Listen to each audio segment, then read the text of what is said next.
बिस्मिल्लाहिर्रहमानिर्रहीम। अस्सलाम वालेकुम डियर स्टूडेंट्स, आई होप कि आप सब खैरियत से होंगे। अब हम अपने इस लेक्चर्स की सीरीज़ को मज़ीद कंटिन्यू करते हैं। ले जी, हम कर रहे हैं अपना chapter number 1 exercise 1.6 9th class, और उसको हम क्रैमर्स रूल से क्वेश्चन नंबर 1 जो हमारी 1.6 का है उसके क्रैमर रूल से कुछ मज़ीद पार्ट्स को आज हम सोल्व करेंगे। अच्छा जी, सबसे पहले हमें पता होना चाहिए क्रैमर्स रूल का फॉर्मूला क्या है। क्रैमर्स रूल का सबसे पहले हम क्या लिख लेंगे यहाँ पर फॉर्मूला। क्रैमर्स रूल का जो मेरे पास फॉर्मूला वो x इक्वल होता है ax ओवर a, और इन दोनों के क्या ax determinant over a determinant, और y इक्वल होता है ay determinant over a determinant. तो ये हमारे पास क्रैमर्स रूल का फॉर्मूला है x और y निकालने के लिए, इक्वेशंस को सॉल्व करने के लिए। इसका हम देखते हैं पार्ट नंबर 3। पहले दो पार्ट और क्रैमर्स रूल का पूरा इंट्रोडक्शन पिछले लेक्चर्स में मौजूद है, आप वहाँ पे इजीली देख सकते हैं। अब हम चलेंगे पार्ट नंबर 3 पर। इसका जो थर्ड पार्ट है वो मुझे कह रहा है 4x + 2y = 8 and 3x - y = -1। ले जी, पहला जो इसका स्टेप है वो क्या है कि इन तमाम जो हमारी एंट्रीज हैं इन्हें मैट्रिसेस की शक्ल में लिखना। बेसिकली ये दो इक्वेशंस दी हुई हैं, इन दोनों इक्वेशंस को सबसे पहले हमने मैट्रिसेस की फॉर्म में लिख लेना है। तो हमारे पास जो कांस्टेंट नंबर्स होते हैं वो आते हैं ए मैट्रिक्स में। ए मैट्रिक्स में लिखूंगा यहाँ पर, और उसमें क्या आएंगे कांस्टेंट नंबर। कांस्टेंट नंबर कौन से हैं? जैसे यहाँ पर 4 है, यहाँ पर y के साथ क्या है 2 है, यहाँ 3 है, -y यहाँ पर y का मतलब है यहाँ पर 1 मौजूद है। 1 लिखे या ना लिखे उससे फ़र्क नहीं पड़ता, एंड -1। ये हमारे कांस्टेंट नंबर्स का ए मैट्रिक्स आ गया। अब वेरिएबल्स कौन कौन से हैं? इसमें दो वेरिएबल्स हैं, एक x है और एक y है। x मैट्रिक्स में लिख दूंगा और वहाँ पर क्या लिख दूंगा x और y। ले जी, दो हमने मैट्रिसेस अभी तक लिख लिए, यानी कॉन्स्टेंट्स वाला और वेरिएबल्स वाला। अब इक्वालिटी के दूसरी तरफ जो नंबर्स हैं उन्हें हम थर्ड मैट्रिक्स में लिखेंगे और उसे हम b का नेम देंगे, वो है 8 एंड -1। इस तरह से मेरा ये system of linear equation matrices की शक्ल में आ गया। अब मुझे चाहिए क्या क्या? x निकालने के लिए मुझे ax और a का डिटर्मिनेंट चाहिए, और y निकालने के लिए मुझे ay और a का डिटर्मिनेंट चाहिए। तो फर्स्ट ऑफ ऑल तो मैंने क्या करना है, a का डिटर्मिनेंट निकालना है। अगर a का डिटर्मिनेंट नॉन सिंगुलर होगा तो फर्दर हम चलेंगे, अदरवाइज हम इसको सोल्व नहीं कर सकते। a का मैं डिटर्मिनेंट निकाल लेता हूँ। a का डिटर्मिनेंट किसके बराबर आएगा? a की वैल्यूज़ को लिख देंगे, वो है 4, 2, 3 एंड -1। अच्छा, ये डिटर्मिनेंट में हम क्या करते हैं, अपने डायगोनल्स को मल्टीप्लाई करते हैं आपस में, यानी 4 मल्टीप्लाई होगा मेरा -1 से, और दरमियान में यहाँ माइनस आता है, उसके बाद 2 मल्टीप्लाई होगा मेरा 3 से। 2 विल बी मल्टीप्लाइड बाय 3। इस तरह से मैंने इन्हें डायगोनल्स में क्रॉस मल्टीप्लाई कर लिया। अब इसे सिंप्लीफाई करके लिख देंगे, 4 1s are 4, but plus minus minus है तो 4 1s are -4 आएगा, क्योंकि -1 है यहाँ पर। ये माइनस एज इट इज आ जाएगा, और 2 3s are 6 आ जाएगा। -4 और -6 -10 आ जाएगा, which is not equal to 0। इसका मतलब है कि इसको हम मज़ीद हल कर सकते हैं। अब मुझे बाकी चीज़ें ax और ay के डिटर्मिनेंट चाहिए। तो सबसे पहले तो मेरे पास ax होना चाहिए। ax निकालते कैसे हैं, वो मैंने ax कैसे निकालेंगे जी। ax में हम क्या करते हैं, अपना जो a मैट्रिक्स है हमारा, ये इसमें जो पहला कॉलम है यानी 4 और 3, यानी यहाँ पर देखें 4 और 3 x के साथ है, तो x वाले एलिमेंट्स को ख़त्म कर देते हैं, उसकी जगह पर b मैट्रिक्स के एलिमेंट्स को लिख देते हैं। b मैट्रिक्स में क्या 8 और -1, 4 3 की जगह आ जाएगा 8 और -1, और बाकी जो y वाले एलिमेंट है यानी -2 और -1 वो वैसे ही आ जाएंगे, 2 और -1। अच्छा जी, अब ay कैसे लिखेंगे? जब हमने ay को लिखना है, ay लिखने के लिए मैं क्या करूंगा, यहाँ a मैट्रिक्स में जो दूसरा कॉलम है यानी 2 और -1, इसकी जगह पर मैं b वाले एलिमेंट्स को लिख दूंगा, और x वाले एलिमेंट्स वैसे ही आ जाएंगे।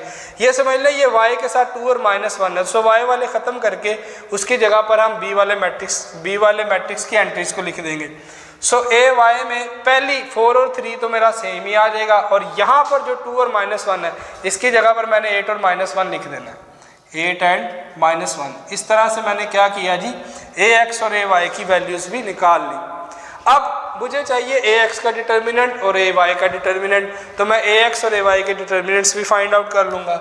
सो ए एक्स डिटर्मिनेंट की जगह हम उसी तरह से डिटर्मिनेंट की लाइन लगाएंगे और ए एक्स की वैल्यूज़ को लिख देंगे। वो क्या, 8 2 -1 एंड -1, 8 2 -1 एंड -1। अच्छा, ये डिटर्मिनेंट में फिर हम क्या करते हैं, यहाँ पर डिटर्मिनेंट्स में हम क्रॉस में डायगोनल्स को मल्टीप्लाई करते हैं, यानी 8 मल्टीप्लाई होगा मेरा -1 से, दरमियान में माइनस आता है, और -1 मल्टीप्लाई होगा मेरा 2 से। ले जी, फिर 8 1 8 but plus minus -8 and minus minus plus हो जाएगा, और 1 2 2, तो -8 और +2 ये आ जाएगा -6। सो मैंने ए एक्स का डिटर्मिनेंट निकाल लिया, वो आ गया मेरे पास -6। अब मुझे और क्या चाहिए, ए वाई। सो ए वाई का डिटर्मिनेंट चाहिए। ए वाई के डिटर्मिनेंट के लिए मैं सबसे पहले ए वाई की वैल्यूज़ को लिख लूँगा, ए वाई, और इसका हमने निकालना डिटर्मिनेंट। सो ए वाई की वैल्यूज़ क्या है, 4 8 3 एंड -1, 4 8 3 एंड -1, और डिटर्मिनेंट की ये लाइंस। अच्छा जी, अब इसके डिटर्मिनेंट को हम क्या कर लेंगे, ओपन। इसके डिटर्मिनेंट को जब ओपन करेंगे तो 4 मल्टीप्लाई हो जाएगा मेरा -1 से।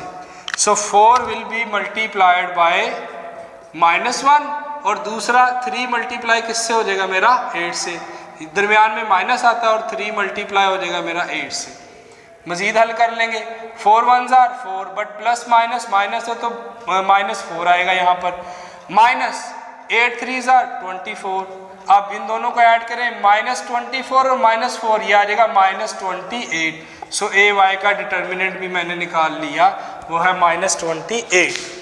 अब जी x का फॉर्मूला यहाँ लिखूंगा। x का फॉर्मूला होता है A X determinant over A determinant, और सिमिलरली y निकालने के लिए y का फॉर्मूला होता है A Y determinant over A determinant. नहीं, अब x निकालने के लिए मैं यहाँ ए एक्स की वैल्यू लिख दूंगा। ए एक्स की वैल्यू मेरे पास क्या आई है जी, -6 डिवाइडेड बाय ए डिटर्मिनेंट, और ए डिटर्मिनेंट क्या आया, -10, यहाँ पर -10 लगा दूंगा। अब देखूंगा क्या ये मज़ीद सिंप्लीफाई हो सकता है, तो ये होता है, ये माइनस इस माइनस से cancel, 2 3 6, 2 5 10, so x is equal to 3/5। मेरी x की वैल्यू आ गई। अब मैंने निकालनी है y की वैल्यू। सो y की वैल्यू निकालने के लिए मैं क्या करूंगा, सबसे पहले ए वाई डिटर्मिनेंट की वैल्यू, ए वाई डिटर्मिनेंट की वैल्यू आई है -28, वो लिख दूंगा -28 डिवाइडेड बाय ए डिटर्मिनेंट, और ए डिटर्मिनेंट की वैल्यू है -10, उससे मैं यहाँ से डिवाइड कर दूंगा, -10 आ जाएगा। अब इसमें भी चेक करना है कि क्या इसकी सिंप्लीफिकेशन होती है, तो होती है। ये माइनस इस माइनस से कैंसिल, सो y इक्वल आ जाएगा 28/10। अच्छा जी, फर्दर क्या इसकी सिंप्लीफिकेशन होती है, तो वो भी होती है। कैसे, 2 1 2, 2 4 8, सिमिलरली 2 5 10। इसका मतलब है मेरा y इक्वल आ गया 14/5 के, जो मेरे पास बच गया 14/5।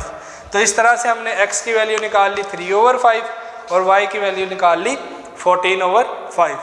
लेकिन अब हम इसका क्वेश्चन नंबर 1 का 4th पार्ट करेंगे, आप इसको नोट कर लें। 4th पार्ट को करने के लिए हम अपने जो बोर्ड है उसको रेज कर लेते हैं, अपनी जगह खाली कर लेते हैं, फिर हम इसको सोल्व आउट करेंगे।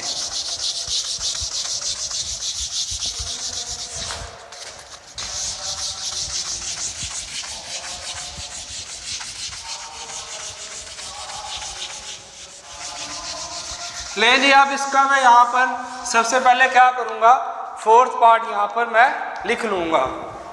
सो अब हम इसका 4th पार्ट करेंगे। 4th पार्ट मेरे पास क्या है, 3x - 2y is equal to -6 and 5x - 2y is equal to -10। ले जी, अब 4th पार्ट मैंने लिख लिया। अब इसको सबसे पहले मैं मैट्रिसेस की शक्ल में लिखूंगा।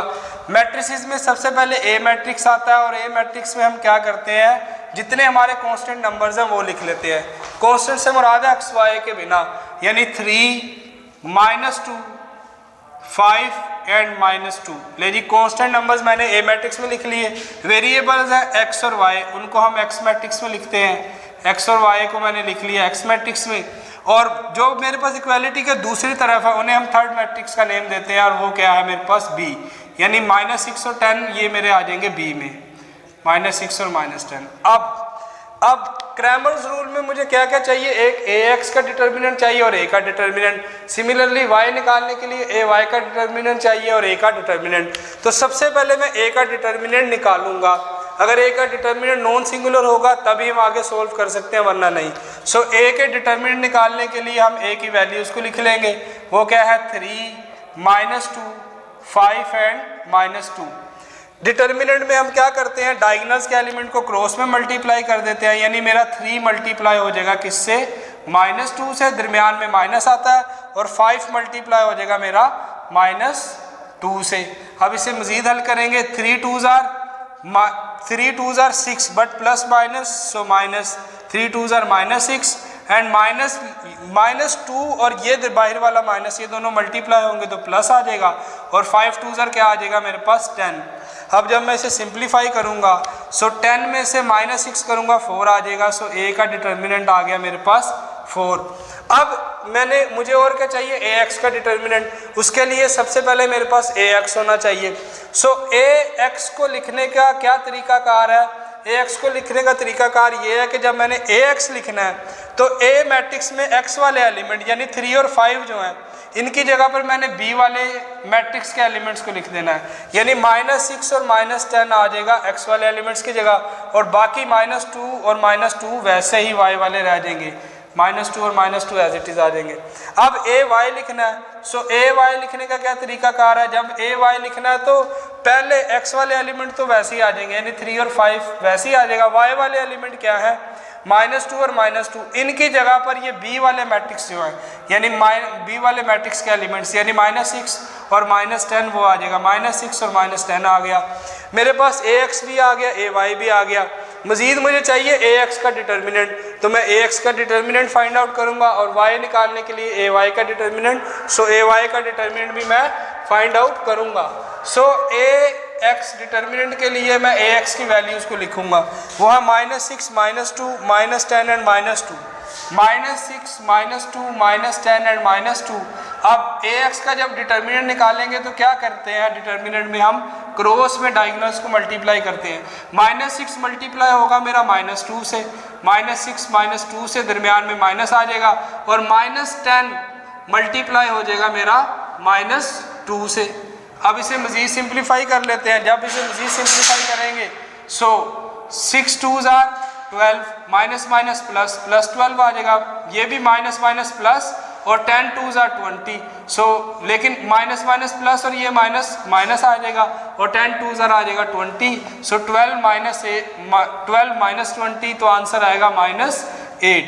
सो ax का डिटर्मिनेंट इसका आंसर आ गया -8। अब मुझे क्या निकालना है, ay का डिटर्मिनेंट। ay के डिटर्मिनेंट को निकालने के लिए मैं क्या करूंगा, ay की वैल्यूज को सबसे पहले यहाँ पर लिख दूंगा। ay की वैल्यूज क्या आई है, 3 -6 5 और -10, 3 -6 5 एंड -10, ये मैंने ay की वैल्यूज लिख दी।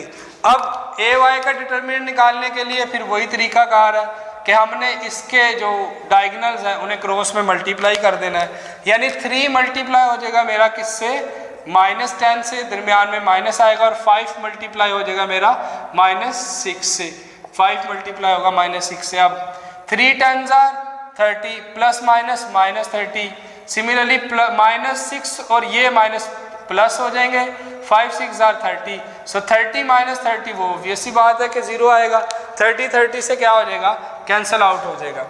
ले जी ay का डिटर्मिनेंट मेरे पास आ गया 0। अब फॉर्मूला मुझे ये कहता है कि x बराबर है ax determinant over a determinant, और y बराबर है ay determinant over a determinant. So सबसे पहले x निकालने के लिए मैं ax डिटर्मिनेंट की वैल्यू लिखूंगा, वो क्या है -8 आ जाएगा, डिवाइडेड बाय a का डिटर्मिनेंट क्या आया 4, यहाँ पर 4 आ जाएगा। अब इसको मैं कट कर लूँगा, अगर ये मज़ीद कट होता है, सो कट होता है कैसे, 4 1s are 4, 4 2s are 8, so x बराबर आ जाएगा मेरे पास -2 के। अच्छा जी, अब y की वैल्यू निकालने के लिए मैंने क्या करना है, ए वाई डिटर्मिनेंट की वैल्यू लिखनी है। सो ए वाई डिटर्मिनेंट की वैल्यू मेरे पास क्या आई है, वो आई है 0, 0 लिख दूंगा, डिवाइडेड बाय ए डिटर्मिनेंट की वैल्यू है 4, वो डाल दूंगा यहाँ पर। अच्छा जी, 0 divided by 4, so y will be equal to 0, क्योंकि जब 0 को मैं 4 से डिवाइड करूँगा तो वो 0 आएगा। इस तरह से हमने x और y की दोनों वैल्यूज अपनी निकाल ली। Now we will move towards the 5th part of this question. अब हम इसके 5th पार्ट की तरफ मूव करते हैं। सो इसका 5th पार्ट हमारे पास है, उसको हम सबसे पहले लिखेंगे। 5th पार्ट मेरे पास कहता है जी, 5th पार्ट क्या है, वो है 3x minus 2y is equal to 4 and minus 6x plus 4y is equal to 7। अच्छा जी, पहला स्टेप सेम है, क्या करना है, हमने इसको मैट्रिक्स की शक्ल में लिख लेना है। मैट्रिक्स की शक्ल में मैं कैसे लिखूंगा, जो मेरे कांस्टेंट नंबर्स होते हैं उनको हम ए मैट्रिक्स का नेम देते हैं।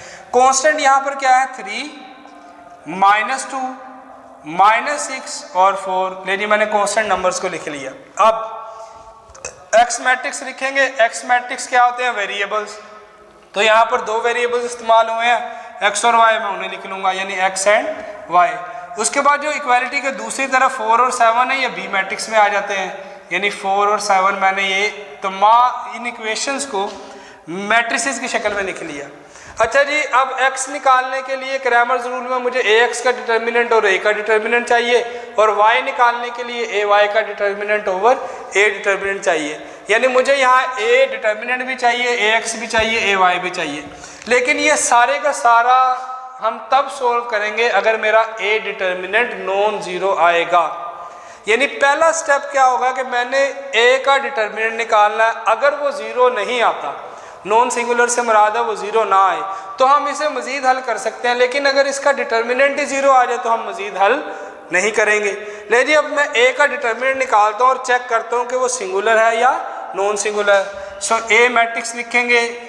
a मैट्रिक्स क्या है, 3 माइनस 2 माइनस 6 एंड 4, और इसके डिटर्मिनेंट को हम क्या कर देंगे, ओपन कर देंगे।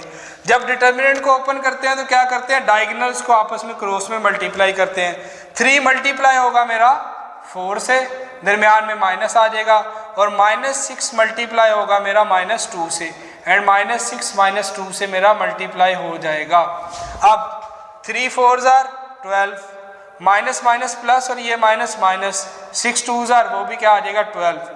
देखिए 12 माइनस 12 आ गया, इसका मतलब है 12 12 से कैंसिल हो जाएगा, आंसर आ जाएगा 0। अब यहाँ पर a का डिटर्मिनेंट आ गया 0, इसका मतलब है a मेरा क्या है, एक सिंगुलर मैट्रिक्स है, और मैं इसे फर्दर हल नहीं कर सकता।